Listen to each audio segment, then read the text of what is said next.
When there is a large fire, first responders rush to the scene, and water pressure is a key piece in fighting those fires. But did you know that all begins here at the Ridenhour Regional Water Treatment Plant when the call comes in? In the fight against fire, water is the weapon, and JEA makes sure the stream is strong enough to do the job. When the Rise Doro Tower went up in flames in 2024, thousands of gallons of water a minute were being poured onto it to keep the flames at bay. Captain Eric Crosswimmer with Jacksonville Fire Rescue says when a multi-alarm fire comes in, firefighters know to call JEA.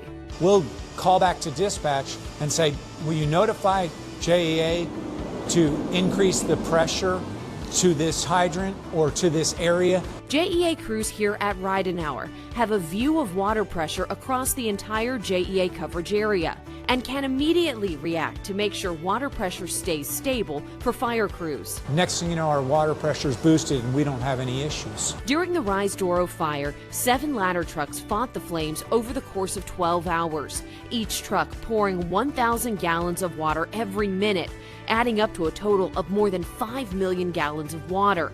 Managing that, plus normal customer demands, is not an easy tightrope to walk. To make sure that you meet the current system demand and then account for the request that comes in, it does take a juggling act on their part. Brent Mooring is a water operator maintainer with JEA at the Main Street Lab just north of downtown. He says when there is a large fire, careful monitoring is needed because too much water pressure could become a problem as well. In the field, we have telemetry that they rely on and instrumentation that give them live vitals on the system. You know, what areas we can afford to borrow from and kind of send help, you know, whenever that request comes in. 24 hours a day, 7 days a week, JEA crews are ready to answer the call when help is needed.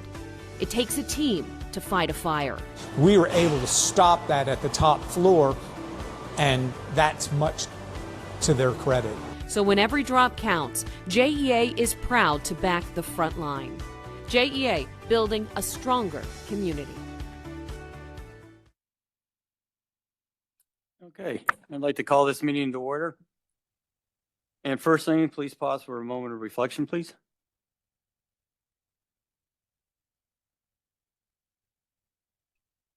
Thank you. And I ask for a motion to adopt the agenda. Second. All those in favor say aye. Aye. Aye. Any opposed? Thank you. And let's go to a safety briefing with Brandon Edwards. Good morning, Judge and members of the board. My name is Brandon Edwards. I'm JEA's Director of Security and Emergency. For those of us participating downtown, in the event of an emergency, our JEA security will contact 911 and coordinate any required evacuation. If the emergency requires an evacuation, safely exit through one of the 2 marked exits. In this meeting area, you can either exit the building through the Pearl Street main entrance or the Monroe Street exit to the left of the American flag. We will assemble in front of the Duval County Courthouse, located at the northwest corner of Adams and Clay Street. If anyone needs medical assistance or help with safely evacuating, please notify a nearby JEA security officer. Please always be cognizant of the potential trip hazards in and around your respective areas. And lastly, please remember to keep your cell phones on silent and laptops on mute. Thank you. Great. Thanks, Brandon. Okay, now we'll go to comments from the public. And first is John Nooney, please. Mr. Chair, we've somehow gotten away from some of the procedures we've had in the past for public comment. When the commenter approaches the podium, if they would state their full name and their full address for the record so that we can adequately capture the speakers on record for our board services folks. Thank you. Great. Thanks, Jody. All right. Well, my name is John J. Nooney, Jacksonville City Council Resolution 2023-0819. I reside at 8356 Bascom Road. That's in Jacksonville, Florida, 32216. I'm in City Council District 4, CPAC Planning District 3, School Board District 3. And what I want to share with all of you, and you know, gosh, you know, if I had the card, well, you know, I'm here, you know, just seeking a resolution from JEA in support of my efforts in the FINE, that's the Florida Inland Navigation District. You know, there's 3 potential acquisition projects. And I was going to read that into the record, but anyway, I'll do that at another meeting. But what I want to share with you right now, and that is, you know, I got a new shirt. It's Richard, call him Sparky, and it's Reichard. And the reason is, you know, I know I got to go quick here, but it's legislation. It's 2025-0522. It was an ordinance appropriating $1.2 million from the Building Inspection Fund. And basically, they're buying 18 electric vehicles, Ford. And so this is brand spanking new. And so last Saturday, you know, I went to JEA, you know, I don't know how many of you all went out there, but, you know, this electric vehicle stuff, it's real. And so anyway, I'm looking at the free market, and, you know, JEA, I mean, there it is. So here we have the city of Jacksonville. Now, you all heard of the Michelin Man, okay? Well, you know what? When you come to Florida, we're going to have the Sparky guy. And I'll tell you right now, there's over 101 Ford dealerships just in Florida, over 2,000 in the country. So we're marketing to the world right now. And the other reason I was coming, and just so you all know, and I've got this handout for, there's 10 copies here for each of you. So, you know, I want that, you're going to get a copy of that.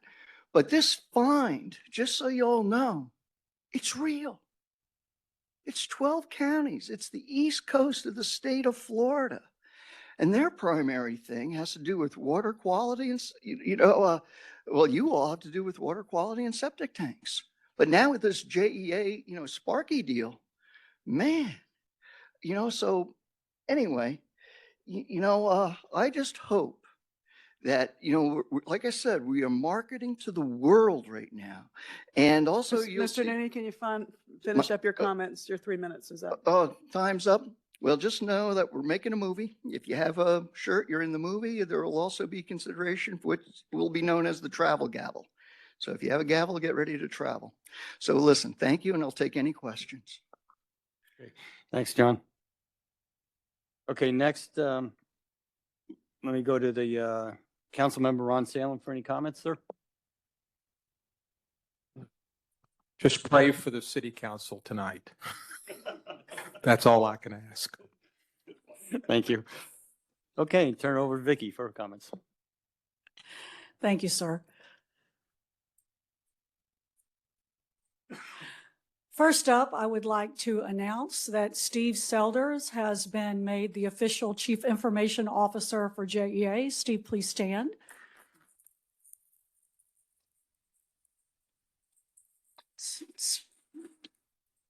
Steve has been with us for a number of years, and he has been in the interim role for 60 days and made some tremendous changes, and we decided to put him in place. And I look forward to what you're going to do for us in the future, Steve. Thank you.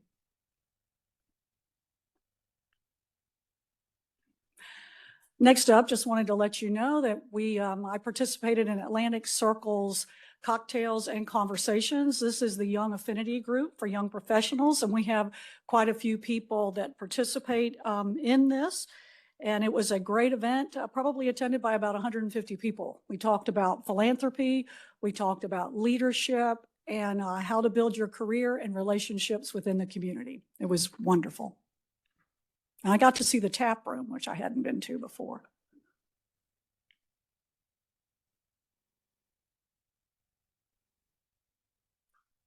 Next up, our state champion fecal matter team heads to Chicago for the Nationals. So there they are in action. Just a reminder, they won first place in the state competition. They won first in process controls and collection, and second in safety, pump maintenance, and the lab events in the state. They were also awarded the Sportsmanship Award. So we wish them the best of luck in Chicago. Let's hope they bring home some more trophies. Number 1 and number 2. They are number one in the number two business. Yes, sir. Attribute that to Chair DeSalvo, please. You're the one who said that. Okay, I'm trying here. Next up, just wanted to share with you that the Northside Generating Station is under a planned outage. This is where we go in and do routine maintenance, like when you take your car in to be serviced, and they always call you and say, oh, we found something else. So we are looking. I just wanted to show you what a turbine and a generator looks like when you take it apart. It's pretty big. And they are doing great work. And I can't remember, Ricky, would you remind me how long this outage is?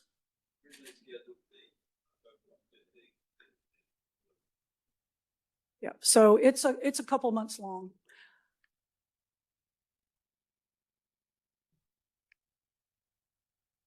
Is it me? There we go. I put Northside in here because I also wanted to let you know that Vice Chair Morales visited Northside on August 29th. This was just about a week before that outage started.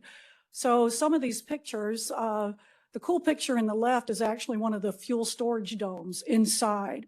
And then you see Vice Chair Morales in the control room at Northside, there to the right. Then you see the actual turbine floor. And then us in front of one of the turbines with Margaret Limbaugh, who is a director out there, and Brian Wilds. And I didn't know if you wanted to say anything about your visit. It was just so impressive to see what they do at that facility. The moving of the material, the handling of the material it's so different than going out to Brandy Branch, which everything comes in on a pipe.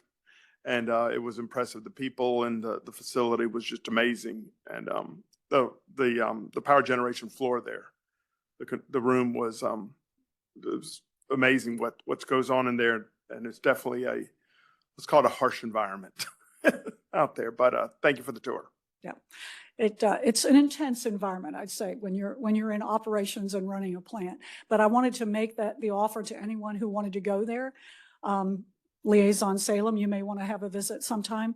And with that concludes my remarks. Great, thank you, Vicki. Excuse me. Now let's do the JEA performance update with Julie. Good morning. Let's see if mine works. The corporate scorecard results being presented today represent actuals through August of 2025. And starting first, as always, with our unbeatable team section, you will see very little change since we last met. All metrics are green and are performing at or above targeted goals. Safety specifically is about 40% below our target. Moving into our customer loyalty section, there's been no change in our quartile placement since we last met. And for customer bill, JEA continues to rank among the lowest in Florida for their combined electric, water, and sewer JEA bill. Moving to the bottom half of the scorecard, let's start with our financial metrics. You'll see that collectively we have spent roughly $1.7 billion year to date and are coming in slightly over our targeted 95 to 100% spend rate.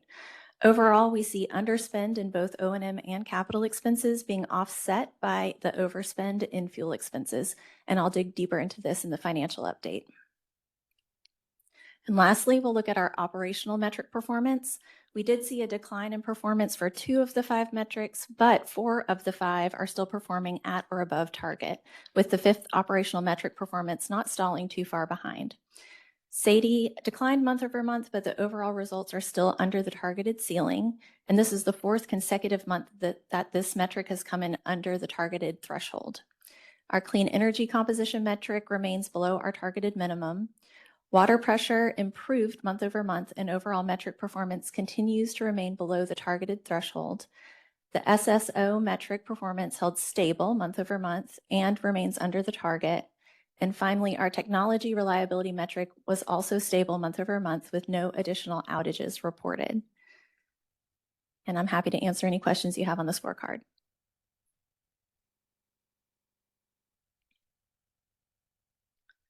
Okay, I will also be presenting our financial update this month, so we'll roll right into that. For the electric system, our revenues are over budget mainly due to higher megawatt hour sales impacting both our base and fuel lines. The original budget was set with an assumption of 12.2 million megawatt hour sales when we will probably achieve around 13 million, which is about 7% higher and would be the highest sales year since 2010. So we'll see after next month if that's how the year ends up. The other revenue line, that positive variance is due to a storm reimbursement. So then moving down to O&M, we are under budget $20 million, and that's primarily due to what we call other services and charges being under budget by almost $15 million year to date. And that includes things like professional services, but we do anticipate it to get a little closer to budget by the end of the year. Going to fuel and purchase power, that expense is higher than budget due to the sales that we already mentioned and higher than budgeted fuel prices. The debt costs are under budget, which is attributable to the de-risking deal we closed on October 1st. And then our capital contribution and city contribution are right on track. Oh, I don't want to forget about non-fuel purchase power. That one is slightly over budget, but just kind of a preview, we are going to end the year around $40 million over budget in that line, but that's a strategic decision. We're going to keep funds in the stabilization fund this year instead of withdrawing them. Since we have higher sales than anticipated, we're able to achieve all of our financial metrics without that withdrawal. So that will allow us to temper the rate increases even more in the future.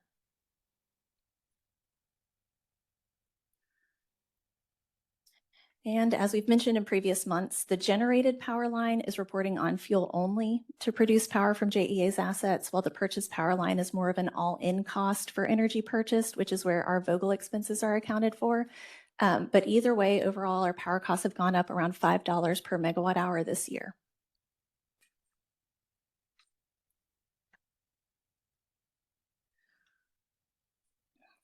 All right, looking forward to the end of year forecasts, we expect the year-end O&M total to be $14 million under budget and capital to come in $22 million under budget. We already discussed the drivers for the O&M variance, and the capital spend is under due to some real estate purchases for transmission and substation projects coming in under budget.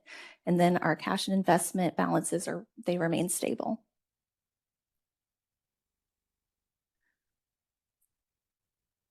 All right, moving right into water. Water and sewer revenues are right on budget, slightly under due to sales volumes being about 2% lower year to date, and that's due to higher than normal rain days this year.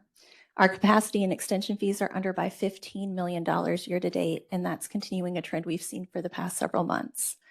The lower other income is mainly due to moving waste disposal revenue to sewer revenue, so that's more of a geography change. Our O&M is slightly over budget, mainly driven by higher than budgeted intercompany charges, which are the shared services expenses charged to the water system. That includes things like labor, software maintenance, and other various items. The capital contribution is the current year revenues we contribute to our capital plan, and year to date, we're behind by about $15 million. And the debt costs are under budget, just a little over $1 million, and are anticipated to end the year around 1.6 million under budget. And that's due to the transaction we closed at the beginning of the year where we eliminated the final remaining swap in our portfolio.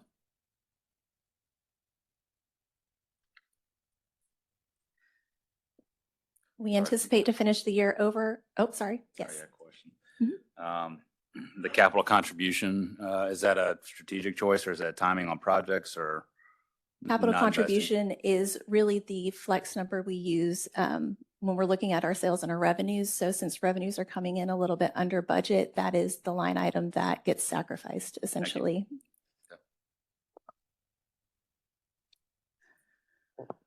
Yes. Is the city contribution just divided by 12 and spread out amongst all your entities? Typically, yes. I think this year we did a little bit of catch up since we had to wait on the agreement to be amended or approved. So it wasn't quite 1/12 this year since we had to wait for that, but typically, yes. Thank you. Mm-hmm.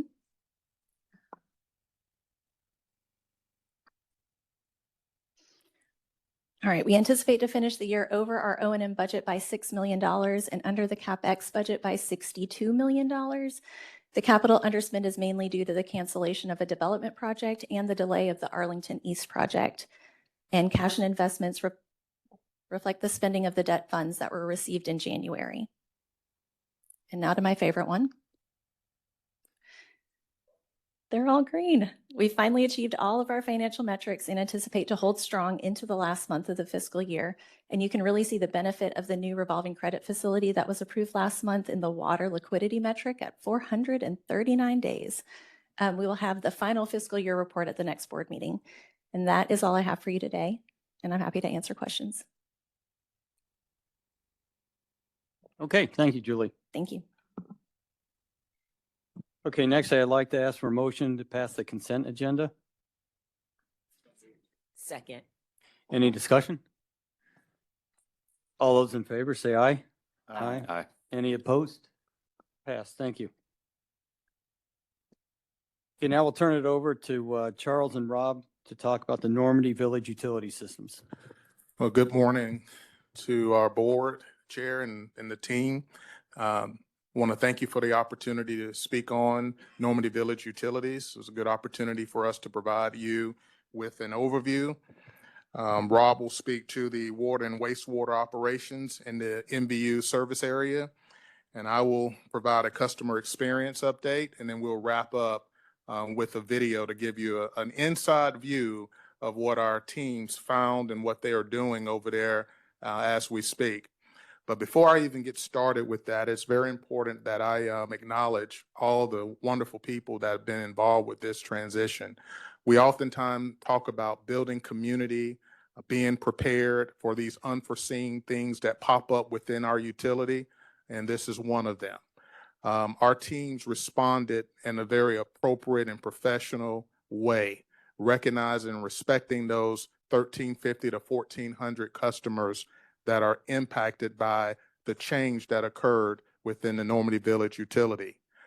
We have so many people that I would not do it any justice to simply start calling out names, because I would miss someone and somebody would have hurt feelings. So I just want to say thank you to everyone involved, whether it was on the water side of the house, or whether it was the customer experience group, or whether it was people that were looking for grants and opportunities, or our finance folks who were involved with it. Everybody did an amazing job, and I'm grateful for that.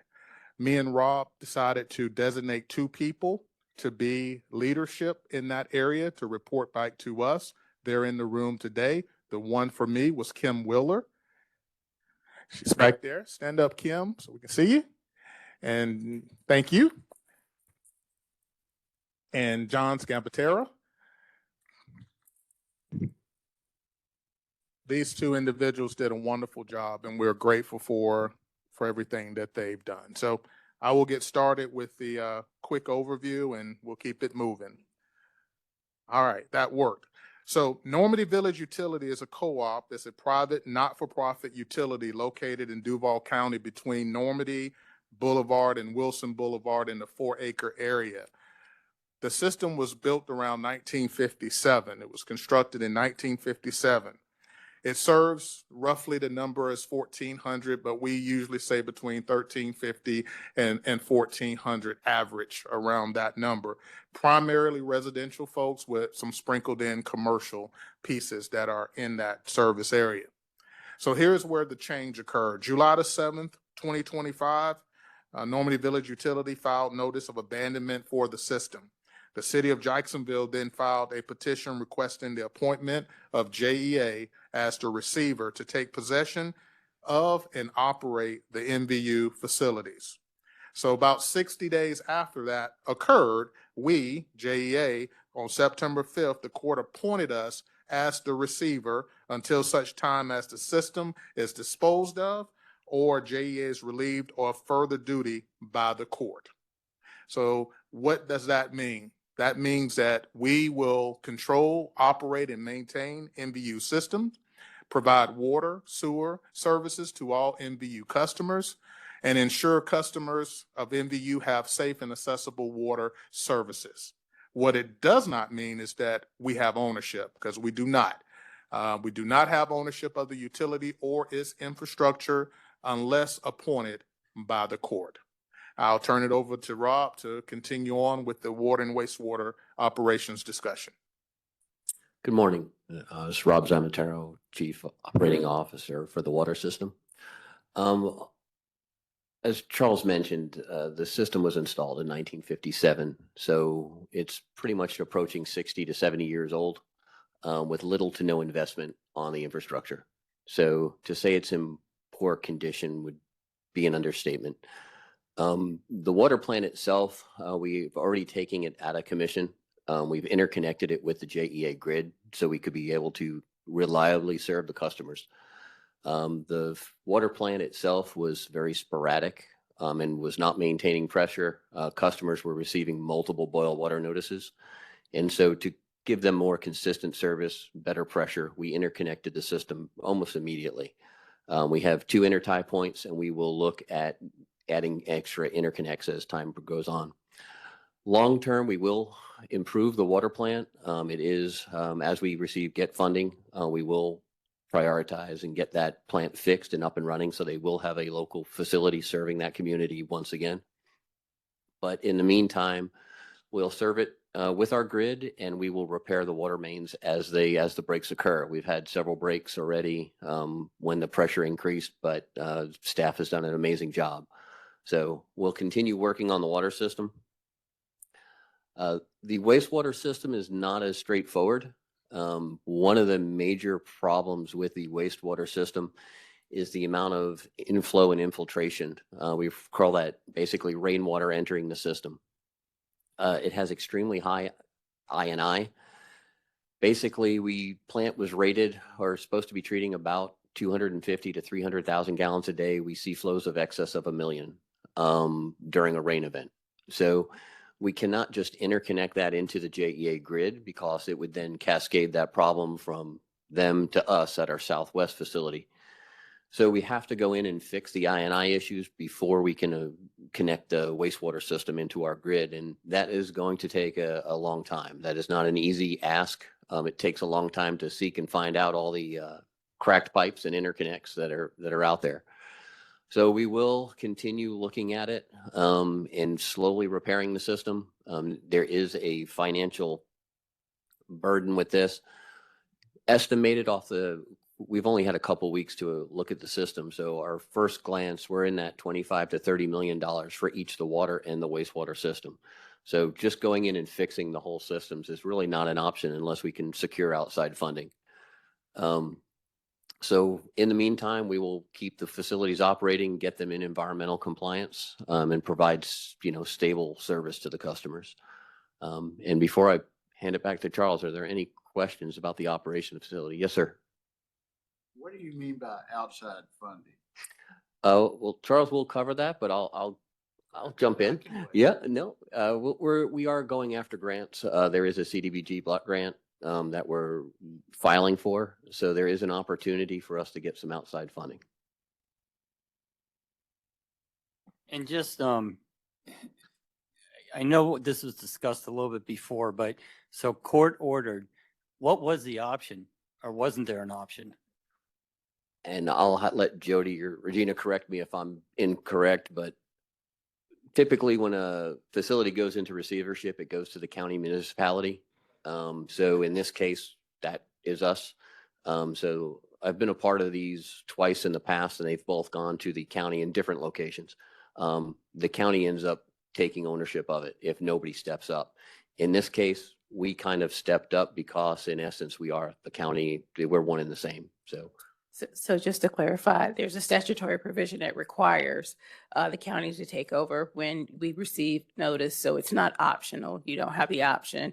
It is the purpose of the statute is to make sure that customers have uninterrupted service. So in this instance, once we receive the notice from NVU, the city, because it's consolidated government, typically it would go to the county, but because it's a consolidated government, it's the city of Jacksonville. And again, there was no option other than to step in and take over.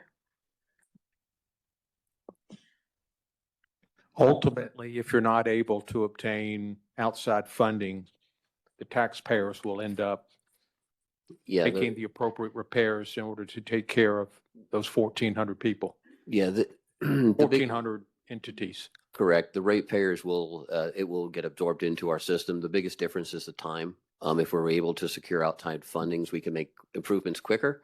If we absorb that into our system, we would then prioritize their system along with the rest of our system, and repairs would be made as, risk and priorities with the rest of our system. So the benefit of securing the outside funds is then we can focus on that neighborhood. If that doesn't happen, it will be a much longer time until we And I can. assume the district council member, whoever that might be, is aware of all this and following it very closely. Yeah, Councilman Salem, correct. Both of them. Yeah, Torona Clark Murray, she's close to that area, and Councilman Randy White. They're both aware. Our intergovernmental affairs folks here at JEA have been communicating with them on a regular basis to ensure that they're up to speed. In fact, you'll hear me speak in a minute about our town hall meeting on Thursday. They are both aware of that meeting and have been invited to come. Thank you. And do we, are there any other potential NVUs out there? Or There are two other private utilities. Right now, they're self-sufficient, so we don't see any of this coming in the shortcoming. But I mean, to put it in perspective, there were over 100 private utilities at one point in Jacksonville in the mid-90s, and JEA has spent the last 20 years. We've purchased them prior to them getting to abandonment. So not Jacksonville, but JEA has been very proactive in getting to those utilities before this occurs. I think this is the first abandonment that we've seen. But there are two private utilities left. All right, thank you. Okay, let's back up. We're not ready for that one yet. So let's see if we can go back. All right, here we are.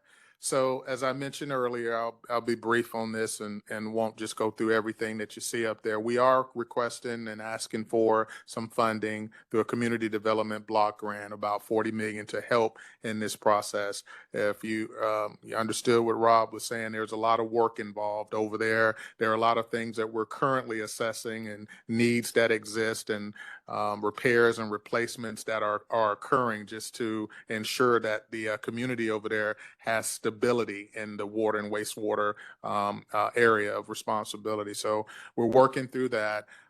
We're communicating with the NVU customers, whether it's email, whether there is verbal one-on-ones, whether it's neighbor going to their community and reaching out with them, providing flyers and information, or talking to them in person meeting them at their door. We've been doing all of those things. We've actually cleaned up the area where the workers, our workers, JEA workers, are working out of, to make it a little bit more presentable for folks to come in and do business there. And then I'll just finally wrap up is that if you have any questions or want to understand more, we do have it on a website, jea.com/NVU, where it talks about frequently asked questions that we're putting there for the NVU community. They are aware of that. Come on Thursday at 6:30 at Westside High School, we will be having a town hall meeting. All of the subject matter experts will be in the building to answer questions, provide information, and continue building that relationship with those customers. We want to make sure that they look at us as a trusted resource, and that we're here to be very supportive of them and what they're experiencing right now. It's new to them. So it's new to us. As you heard Rob say, we had not had this. And so therefore, here we are moving forward. So with that, question. Are the customers of that utility paying the same rates as our regular customers?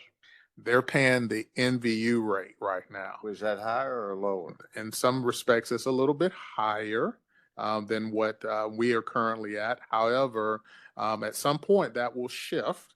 It's just not there yet. I will let our attorney kind of take that one a little bit and run it further. As part of the receivership, the statute requires that we hold steady the rates that the private utility was charging. So they are on a different rate structure. We can go back and seek permission from the court, but until we get permission from the court, we're not allowed to adjust the rates. Thank you, sir.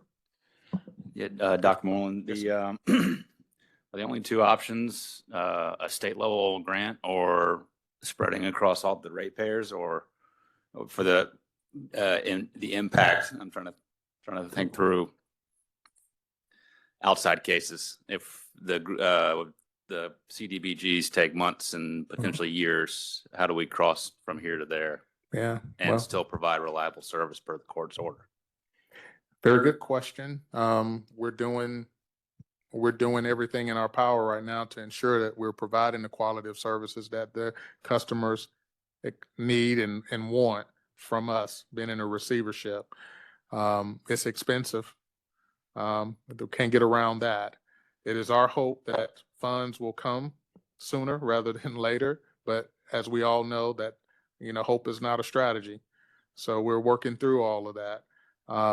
But at some point, that's a conversation that we will have to have as leadership on how we move forward with all of that. I don't have a very good answer for you right now, and I don't think anybody would at this point.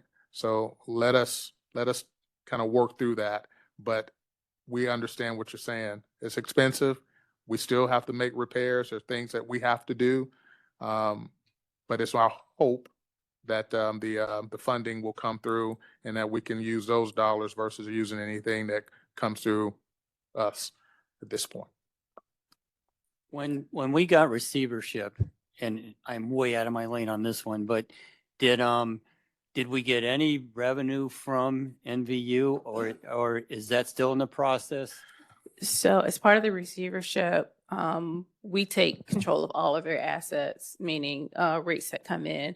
The rates that come in, and again, they're on a different rate structure. The rates that come in from NVU customers go back into operating the NVU system. So their rates that are collected are kept separate from JEA's rates, and everything is back into their system. And as of right now, anything that's coming in, anything that's due to them, that's going to come in, and you have control of all of those assets. So General DeSalvo, let me just interject there. There wasn't a lot. So let me ask this. We didn't inherit any of their debt, did we? So as part of that, we did specifically ask in the order from the judge that anything that NVU was liable for up until the receivership, that remained with NVU. NVU is still an entity. It exists. I believe it exists now as a co-op, so it is still an entity. So any liabilities that they had prior to us taking over receivership, they will be responsible for winding those down, with the exception of one. There was a loan, a USDA loan. There is a process that we can work through with the receivership. So we've been in contact with USDA to figure out if we're going to have to take on that loan, or if there's a way for us to seek relief from that loan. But with the exception of the loan, because it's federal funds, all of NVU's liability are still with the corporate entity. Did we have any knowledge this was coming? Did we have a heads up, or was it pretty much a surprise? So we didn't have as much notice as we wanted. But NVU is represented by counsel, Mr. Perry, Tim Perry. We had been having conversations a couple of weeks before they realized that they were not going to be able to continue operating the utility. We knew that they were going to have the 60-day notice. So we probably started talking about 2 weeks prior to that, a couple of weeks. Yeah, about 2 weeks. I want to say it was 4th of July weekend is when we started having the conversation. And we did work. It was entered to the court as a consent motion for the appointment. So we worked out as much as we could in advance prior to taking the receivership. So fireworks through the chair, that was the reason for me saying that there was a lot of good work done by our folks very quickly, because we did not get a lot of heads up, and it was happening over a holiday time, 4th of July. So you got people that are some of your key players that you need access to that were out. So everybody in JEA did an amazing job coming together, ensuring that we provided these customers exceptional service. And I just want to make sure I repeat it a few times that we are grateful for them and thank them for everything that they did. So if you allow me to, I will, okay, sorry. May I, so to echo your comments first, thank you to all of the teams that came together to address this issue. But just along the lines of Rick's question, you mentioned there are two others, two other private owned utilities that are out there. Is there any monitoring in place for those so that we're not caught off surprised? I won't say it's us being caught off guard, but surprised by. Yeah, the short answer is no. We don't monitor private utilities. They are regulated by the public PSC. So this was kind of a unique case where Normandy Utilities was exempted from PSC oversight. So they were a nonprofit. They filed in 2019. So there was really the only indicator was FDEP had a series of environmental issues. So they had some compliance issues with FDEP, but we do not currently monitor all the private utilities.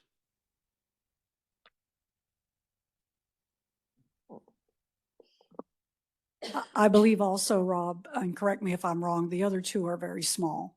Correct. There are not a lot of residential customers, so they're very, very small. All right, Charles, we need this up. All right, here we go. Let's see if I can control this thing here. All right, here we are. The sound of a typewriter may feel like a thing of the past, but up until early September, it is how customers' records and bills were being made at Normandy Village Utility. On September 5th, JEA became the receiver of Normandy Village Utility of its water and wastewater systems by the court. The map taped to the wall, the only map available that shows the Normandy Village Utility coverage area of about 1,350 meters. So Normandy Utilities is an abandoned utility. So what's happened is the courts have stepped in and they've asked JEA to step in to operate and maintain the system. While JEA is not the new owner of the abandoned utility, it's stepping up. JEA crews are working to make sure water and sewer services are uninterrupted for the customers. But taking this on has not been an easy task. We've experienced a lot of challenges initially when we came out here, but the entire JEA team has pulled together and we've been able to get our operations folks out to look at things, to get things up to where we want them to be. And then we've also got our office staff, which you can see in here, helping with the billing and payments as well. Customers coming in say they have struggled with Normandy Village Utilities for decades. Ashley Kelly says she has been a customer for 34 years. And you never know when our water's not going to even work. And then our bills were outrageous. It went from like $80 to like $220. As a mother with children at home, she says JEA stepping in is a relief. Yes, I've been waiting on that for 33 years. Normandy Village Utility has also been a major frustration for Westside Baptist Church. We don't drink the water. We provide bottled water, a lot of bottled water. Bill Canellos is the church's facilities director. With JEA stepping into a receivership of the abandoned utility, he says he feels better. A lot better. But I understand it's going to take a while for them to correct all the problems. Just down the road, Nancy Parsons put it simply. I think it's going to be a godsend, to be perfectly honest. Water and sewer rates will not be changing at this time for Normandy Village Utility customers. And JEA's meter team is making sure all meters are functional and running properly. So for the customers, this should be a seamless transition as far as what JEA is doing. We want to make sure that we are operating the system where it is safe. So over the next several months, expect to see JEA employees in the area assessing the water and sewer systems and making any needed repairs. There will also be JEA customer advisors here at the Normandy Village Utility office to answer any questions and take bill payments. On the west side, I'm Katie Jeffries, JEA Building Community. That's a great video. Well, good on y'all for stepping up and doing the right thing. Wow. Good job. Thank you. Okay, next in the line of interesting topics, Plan Fogel.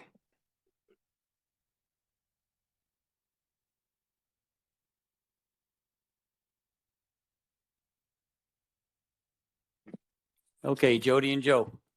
Hey, good morning. Whoop. Don't get too close to the microphone. but I need everybody to hear me. Good morning, Chair and board members and the public and the staff. I'm going to give a presentation today about the history of Plant Vogtle. One of the reasons for this presentation today is the renewed interest in nuclear that's been talked about in the press of late and in various circles in the industry. Also about, sorry, trying to get close enough, but not too close to the microphone. Part of it's too about the cost of Plant Vogtle that we discuss often at the board meetings and some of the criticisms that we've heard over the deal with MEAG. We thought it'd be a good time to provide an overview of the history, go back and do a little bit of a history lesson because there's quite a few board members that are aware of the things that we went through in my monthly reports about getting the 3 and 4 operational.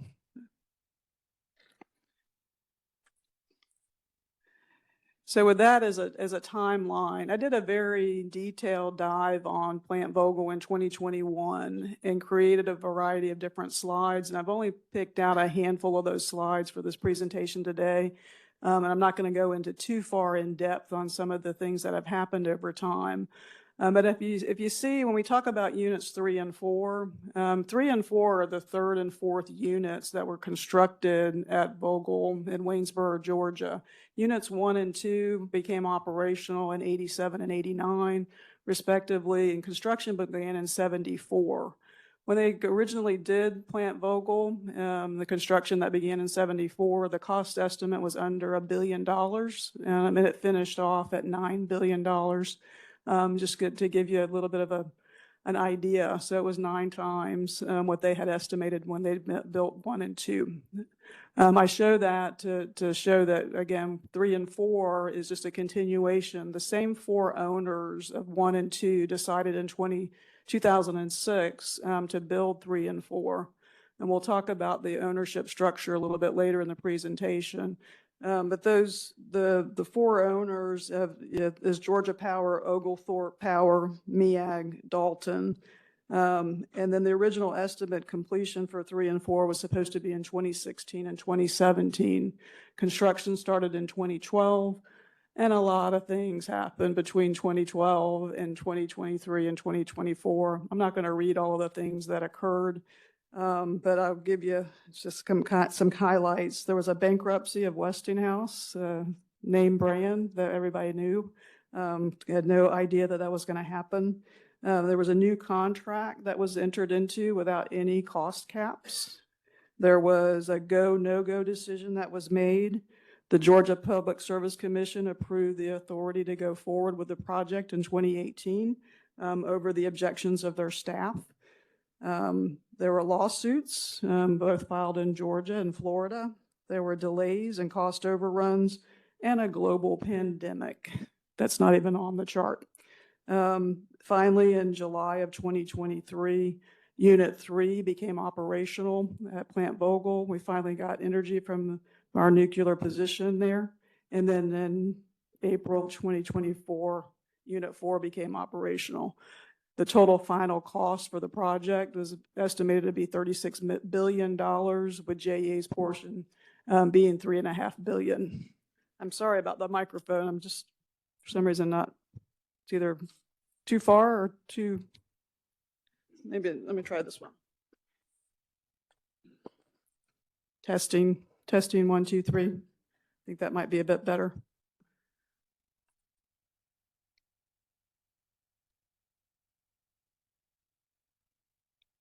Okay. So I want to take us back from the time when JEA determined that it wanted to get into nuclear energy in its portfolio, its mix. Why did we enter into the deal with MEAG in the first place?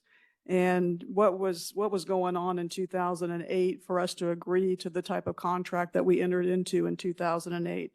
If we go back to the decision that happened in 2008, there were 104 nuclear power plants operating in 31 different states. 20% of the U.S. power was coming from nuclear.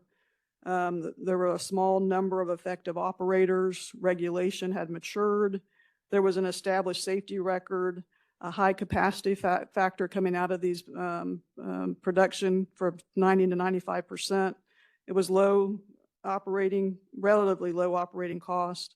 And as JEA looked to the future for the need for the replacement of capacity, carbon concerns, coal out of favor, public perception of nuclear had changed, and there was a streamlined regulatory process. Fracking had not occurred and natural gas prices were escalating between $8 and $10 MBTU. And there was an application for 28 new nuclear power plants at 18 different sites. Most were clustered in the southeastern United States, which is this picture that's in the materials that talks about all the various plants that were proposed in 2008. When we talk about the 2008 decision, that decision was based on conversations and study that had occurred well before that, 4 or 5 years in the planning process as to getting nuclear in the energy mix at JEA. Through the litigation process, we discovered documents and things that showed how that decision evolved over time. So it wasn't just MEAG offered the power and we took it. There was lots of study that happened as to the energy mix and the getting nuclear in JEA's portfolio. Of all the proposed sites from 2008 on this map, only Vogtle went forward. The map talks about wheeling. Wheeling's an important decision factor when you're looking at any kind of energy mix in your portfolio. Once the power is generated, how do we get it here? So the wheeling is the charges and the fees of existing power grid transmission and distribution lines that move electricity from the generator to the customer. And so think of wheeling as like tolls. The more wheels that are in there, the more cost it's going to be to get the power to the customer. So the best option back in 2008 was to secure electric generation from a nuclear power plant from Plant Vogtle. And that's what the decision that was made in 2008. And so the historic deal structure, when we talk about MEAG, the other three owners, Georgia Power, Oglethorpe, and Dalton, MEAG is a 22.7% interest. These percentages are the same for units 1 and 2 as in 3 and 4. In MEAG, we talk about that as an acronym. We talk in acronyms all the time. But MEAG is the Municipal Electric Authority of Georgia. MEAG Power is a nonprofit when it's a statewide organization that provides wholesale electricity to 49 member communities in Georgia. And they're all listed there, but I talk about MEAG and as if everybody knows what that really stands for.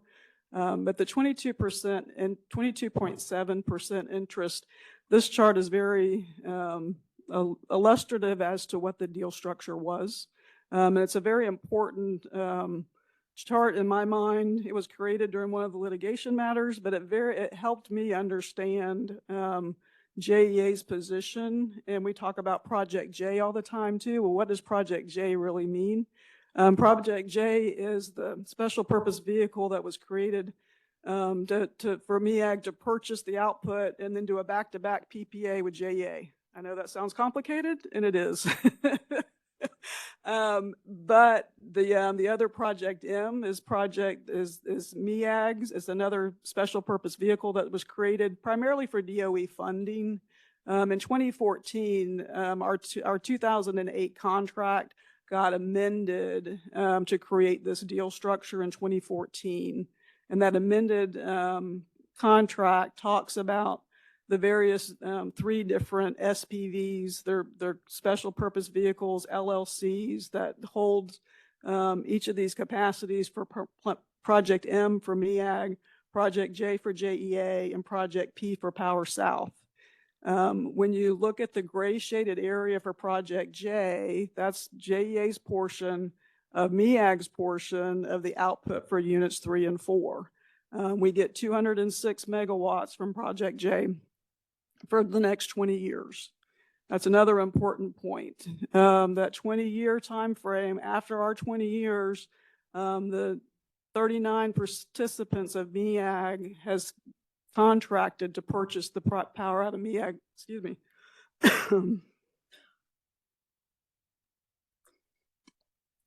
the 39 participant communities from MEAG have agreed to purchase the back 20 or 30 or 40. We don't know how long, but after our 20 years is up, we don't have the capacity or the ability to amend the contract to extend it beyond the 20-year term. Means that capacity is going to need to be replaced some way, somehow. Hey, Jody, so the 20-year deal we have, is that effective once Plant 4 was operational or once Plant 3 was? It's sequential. Plant 3, when it comes on operational, is it half through 3 and half through 4? So there's going to be at the Okay. end It's of staggered. Staggered. Staggered. Okay. So 2043 for unit 3, 2044 for unit 4. Okay. And then if I'm jumping ahead, just tell me to shut up because you'll address it. But for the 39 participants, if we wanted to extend past 20 years, I thought there was something where we need their approval or something like that, or? Yeah. Go ahead. So, well, so that again, this just talks about that deal structure I just talked about the special purpose entities and then the 20 years. The other idea in the contract and the more in-depth review I did this, I went through a lot of the provisions in the contract. These were just a couple I wanted you to be aware of for this meeting.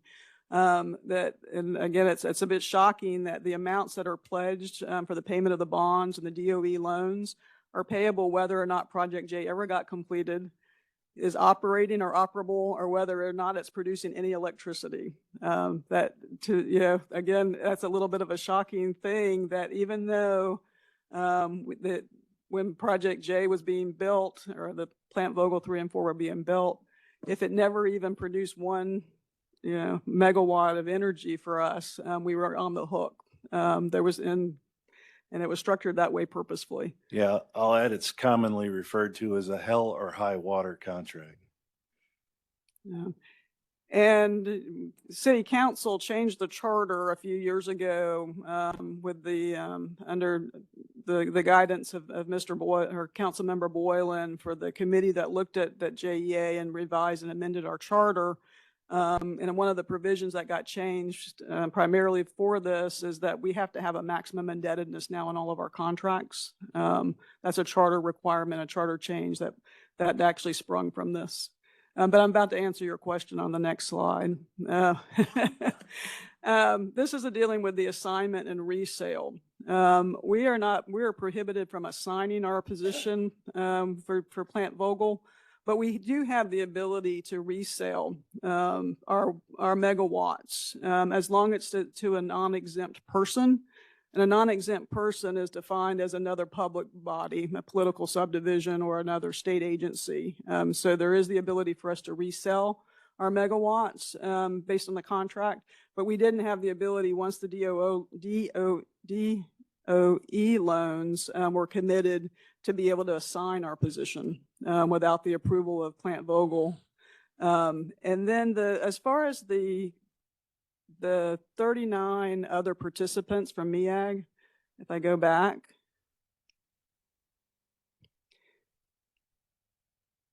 So we have a commitment to purchase the 206 megawatts for 20 years, full 206. Of those 39 participants, there is a chart that I don't have with me, but each of the 39 participants have fractional interest in that 206 megawatts. Let's just say one of the cities has a power agreement to purchase 1 megawatt. One has 0.5, 0.25, 2.3.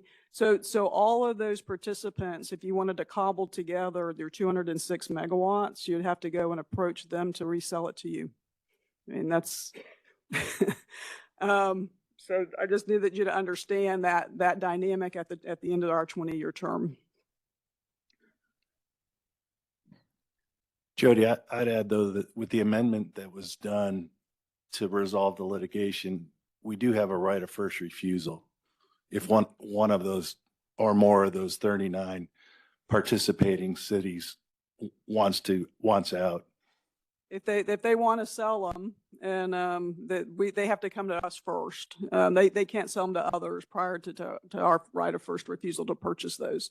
But they're not obligated to sell them to us. But we do have the first right. Thanks, Joe. Forgot about that. So how did we get here at Plant Vogtle? From the cost perspective, the cost overruns of the more than excess of $21 billion, the Westinghouse bankruptcy, who could have ever thought that that was going to happen? One of the big things that's highlighted on this message I want to take away too, is the change in the contractor and the contract terms midstream. At one point, there was a fixed price contract with Westinghouse that we could at least point to say this is how much it was going to cost, the owners. So the owners don't want cost overruns. They're watching the project and making sure that the costs aren't going to go too high for their member cities and for themselves. And so there was a fixed price contract, EPC contract, engineer, procure, construct, Westinghouse. You got to build it for this amount. When Westinghouse declared bankruptcy and we had to substitute in a new contractor, it was a cost plus contract that got put in place. That is a big issue with this project as far as the cost overruns and how we got here today without having any control. Again, we're not an owner, we're just an off-taker. And so we did everything we could to try to insert ourselves in the conversation as the time went on, but we didn't have a seat at the table.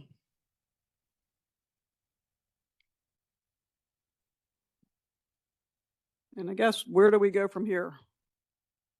Actually, we're going to do the financial. So Joe's going to talk a little bit about what the debt is on Project Vogtle and Project J of Vogtle. You can see it's a pretty elaborate financing plan that MEAG undertook really beginning in 2010, 2 years before construction began, with Build America bonds, over $1.2 billion. Many series of public markets, municipal bonds were issued beginning in 2015. Jody's talked about the DOE guaranteed loans. Tremendously complicated, difficult to administer. I give MEAG a lot of credit for working through that. Our Treasury Department, OGC, and our outside bond counsel really have been involved in all of these transactions. It's pretty much a bond offering for JEA as well, with the exception of the 2019 Series A bonds were issued by MEAG during the litigation without our knowledge and without any of our legal opinions or officer certificates, reps and warranties. It was a surprise to us because we were in the process of attempting to negotiate a settlement. So that caught us by surprise. But in total, just under $3.3 billion of bonds are represented here.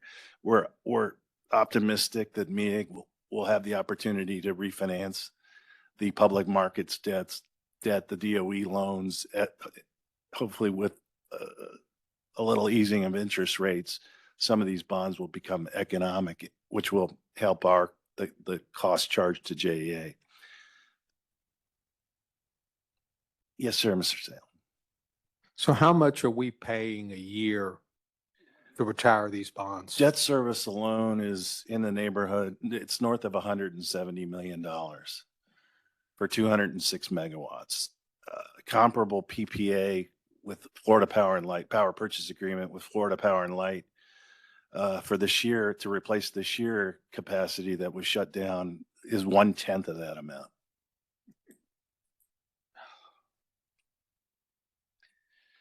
So Jody's talked about this $1.4 billion.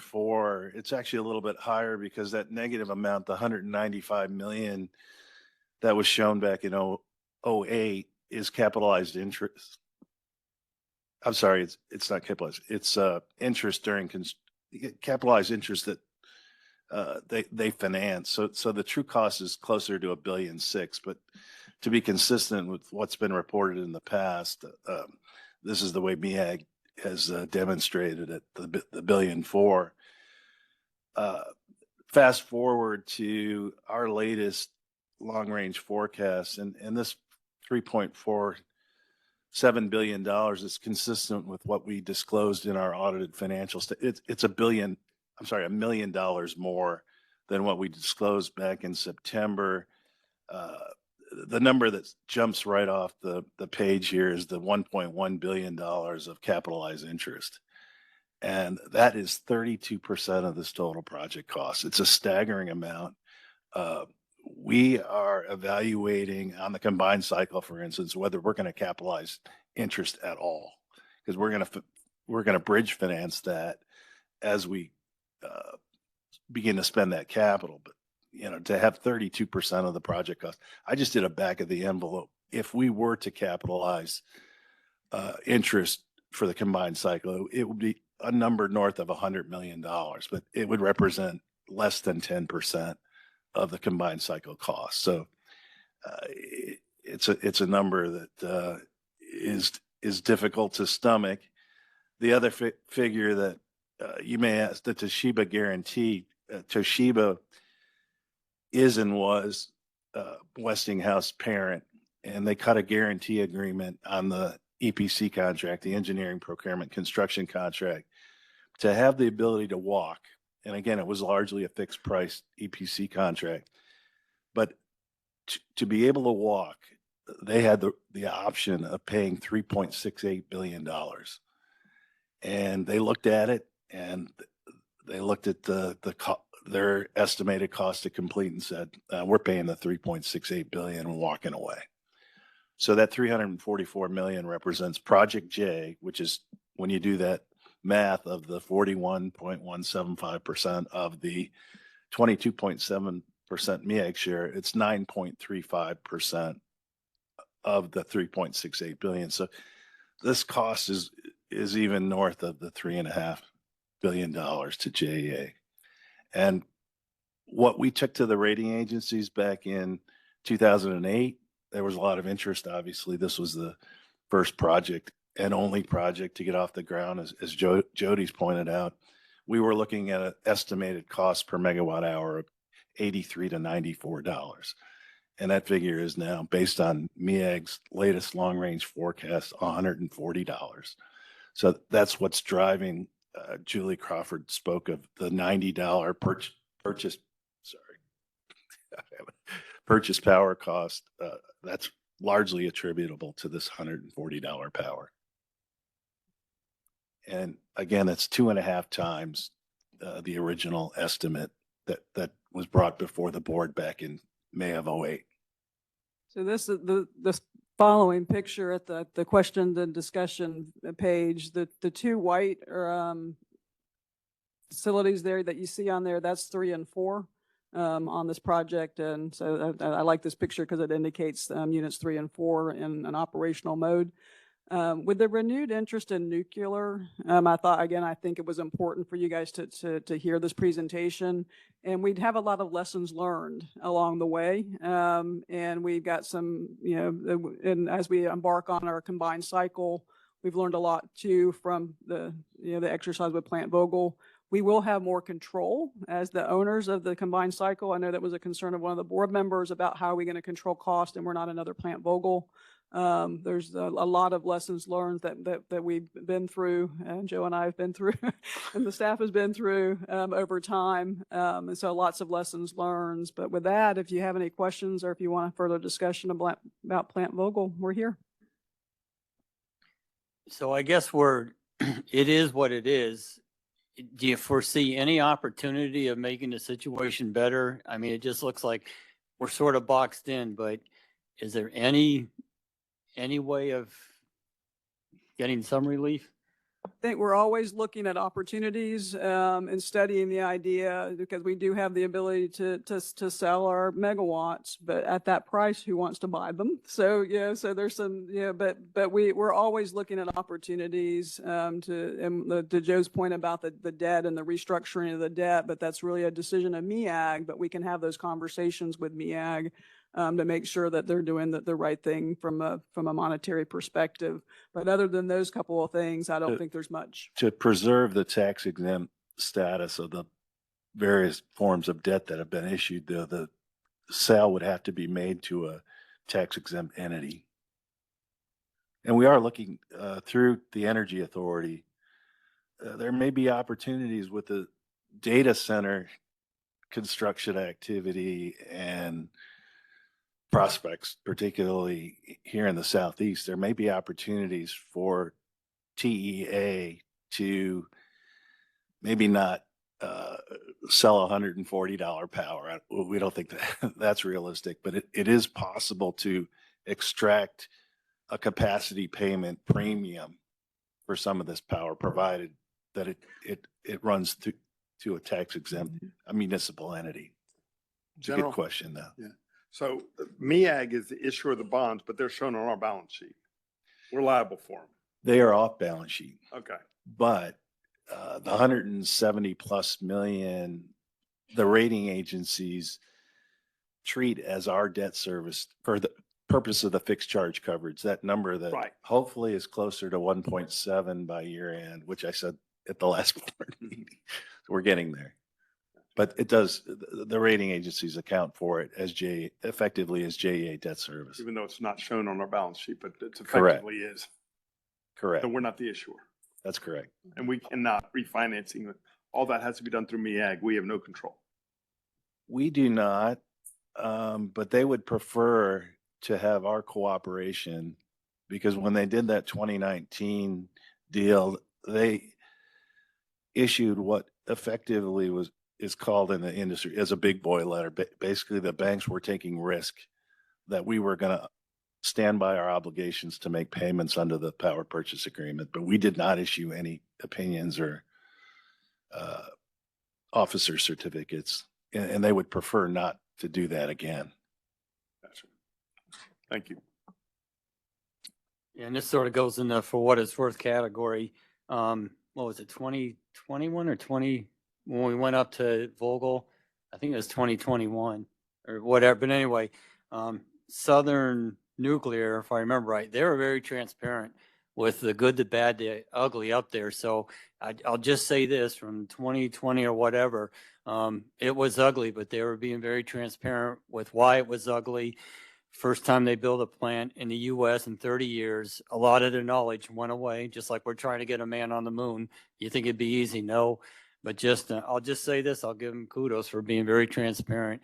And if folks haven't been up to Vogel, I highly encourage you get up there. It's complicated as all get up, but it just gives you a feel for what's all involved with it. But if you can get up there, and they did give a great tour of the place, so. Yeah, I've been there 3 times, but I think our trip was in 2021. I was on that trip with you, and they were doing the recabling. Remember that they had pulled the wrong cables and they were recabling. It was one of the things that they were working on when we were there. But it is an incredible facility, and it is, if you have the opportunity to go there, it is an amazing I'd add, place. during that time period, General, 20 to 30% of their workforce had COVID at any point in time. It hit because the workforce were working so closely side by side. COVID was a real issue. That coupled with the vocational skills, just what welders, all that kind of critical stuff. There's just a huge shortage of that too. It was, yeah, but. Mr. Chairman, I think it's cooling tower. You could put Yankee Stadium side of the cooling tower. Yeah, that whole, it's, yeah, that's why you got to receive it. big. It's incredible. Okay, great. Thank Anything you. else, Jody? Joe, great, thank you. Okay, Vicky, over to you for strategy update. Wow, we tried to do this at the board retreat last. I think if we don't get through it today, I'll move it to first. I wanted to add one thing to the discussion we just had on Vogel, and that was a first of its kind in decades. With our combined cycle, these things are being built all over the place. So that's the plant of choice. So in this case, we won't hopefully have any of those unexpected construction problems. We cannot control the economy or the interest rates, that's for sure. But that's something important to remember. And the fact in 2008, the greenhouse gas rules were coming out, the Clean Air Act, and everybody was looking towards nuclear. So just wanted to throw that in there. I wanted to review what we did on strategy over the last 6 months and read through a timeline to refresh everybody's memory of where we were. Back in on August 27, 2024, the board selected K3 Strategies led by Bill Kemp and Wally Baran as the business excellence consultants. In November of 2024, K3 Strategies began the work tasked by the board in reviewing our business segments and processes to identify areas for efficiencies and reducing expenditures. We wanted to also reduce our overall operation and capital cost. K3 completed a data analysis, benchmarking, interviews throughout JEA with a focus on challenges and, of course, opportunities. As part of that work, 8 strategic projects were identified, and JEA staff has already started working on those projects. On March 21st, K3 met with the leadership team to walk through their findings, and on April 25, K3 began working and meeting individually with board members to conduct their briefings with you. After 6 months of work, on May 27th, Bill Kemp presented K3 Strategies findings during our board meeting. With the unexpected passing of Wally Baran just before that May 27th meeting, JEA leadership adjusted the path forward for the strategic planning process, which was always phase 2 of this analysis. Heather Fontaine, who is our manager of enterprise strategy, took the lead with Bill Kemp being an individual consultant for a brief period of time. I'd like Heather to stand up and be recognized. This is Heather, and thank you, Heather. And her team also. Bruno, I know you're here. Karen, Cassandra, and Chris. Thank you very much. So the next phase was to use the findings to create our strategic plan. To date, the following have occurred. On July 9th, we held a JEA leadership team and enterprise strategy workshop, and we began developing our mission, vision, values, and strategic focus areas. On July 21st, a second JEA leadership team and strategy workshop was held to further develop our commitments to action related to focus areas that are staying the same of deliver business excellence, earn customer loyalty, and develop an unbeatable team. We had planned a strategy update at the August 13th board retreat, as I mentioned, but due to time constraints, we were unable to do so. So with Chair DeSalvo's approval, we kept on pace to achieve an October completion and rollout of our strategy and goals. And this was done to coincide with the new fiscal year. On September 3rd, we held a corporate strategy and chief metrics meeting where our enterprise strategy team conducted a workshop with the leadership team and our directors, their direct reports, to develop the chief level metrics. What were their goals going to be for the chiefs? And also give us input on what we had come up with thus far. On September 17th, we held an extended leadership team strategy meeting. It was held at Florida Blues Conference Center and was attended by 300 leaders from JEA. Anyone that had direct reports was at that meeting. Leadership team members and our strategy team presented the proposed mission, vision, and focus areas to our directors and managers. And it was a full day workshop. All 8 of the leadership team members shared their commitments and their goals. Then we broke up into chief groups, and the groups worked collaboratively to identify their own individual commitments and goals, which were in alignment with the chief's goal as well as our enterprise goals. Enterprise strategy found a wonderful tool called ClearPoint. It's a strategy software system, and on that day, 1,800 individual goals were entered by those 300 people into that system. ClearPoint will give team members access to all corporate and individual goals. This creates a new level of transparency, accountability, and allows for more alignment of goals. It appeared in the last year that some of our goals were even working against each other across some chief lines. So we hope this will fix it, and I'm pretty darn sure it will. I've been impressed. So we are currently working to fine-tune our enterprise-wide metrics and the scorecard complete with our target goals, our big, hairy, audacious goals, if you will. with a clear line of sight across everything. The goal, of course, is to make JEA an even greater strategic public asset where we're trusted, efficient, future-ready, and grounded. So I'd like to share the outcomes thus far with the board. Those 8 strategic initiatives that we started are well in progress. We have a dashboard that's been put in place by our strategy team, and you will be getting these updates at least quarterly. You can see that the procurement process, we're about 80% complete. You all have already approved the direct procurement purchases, so we are using those. Contract compliance audits, 40%. Hiring process and re-engineering, that's about 30% complete. Customer call, you can see, is 21%. Our satellite service center implementation, we are looking for a site and in the process of doing that, so that's at about 5%. And our AMI cost reduction, that's where we may be bringing that in-house, is about 5%, and grid modernization, we estimate at 15%. I have a much deeper dive in exactly what these are if you're interested.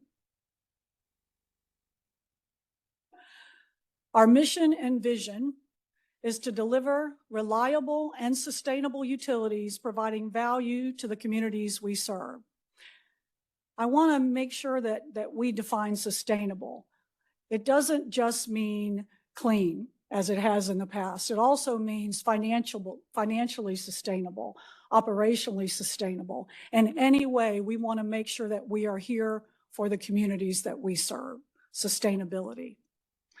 The vision is that we are a trusted partner in this community that drives a culture of excellence while providing innovative utility solutions.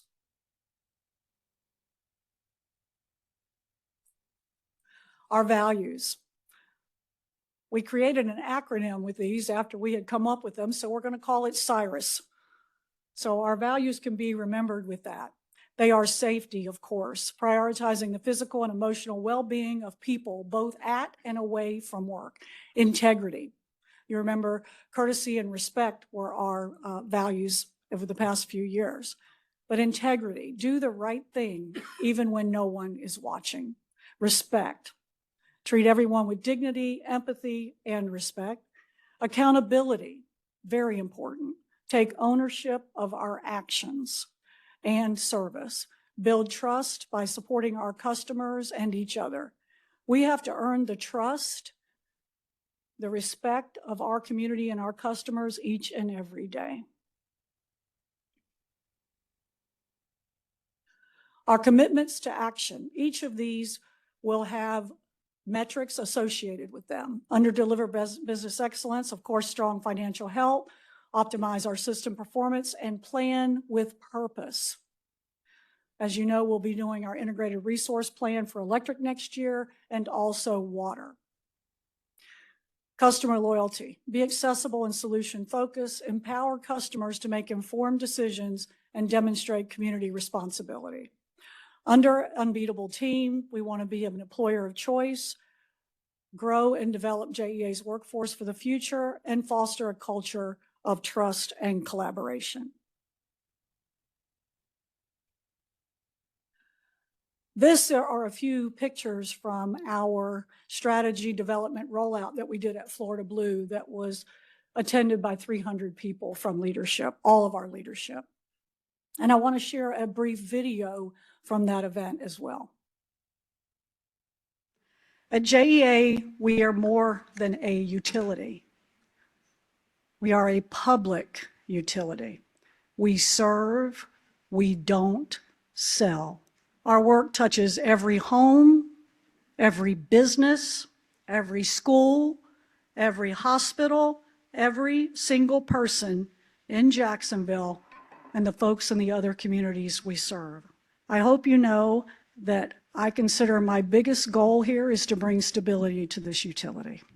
Each of you is here to develop a corporate strategy with clear line of sight and your individual commitments that helps JEA become an even greater strategic public asset, trusted, efficient, future-ready and grounded in service. You all and the rest of our people have risen to that challenge. Thank you for today. I appreciate all the dialogue that I saw. People were really engaged, and it's time to get the team back together, and let's have a playbook. Show me what you can do.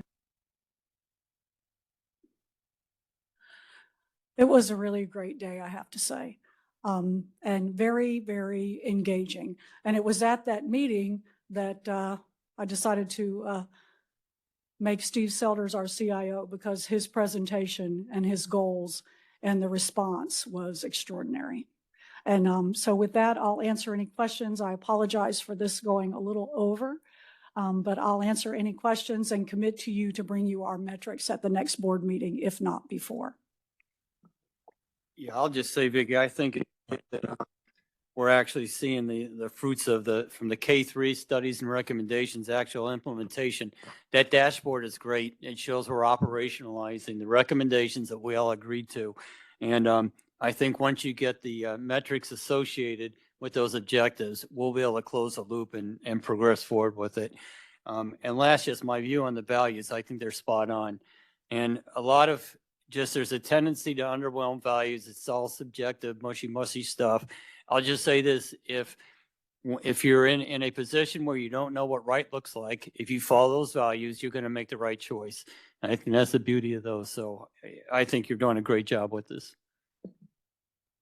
And we have a great team leading it with Heather and her staff. Okay. Is there any new business or anything needs to be discussed? Okay, I don't have anything from a chair.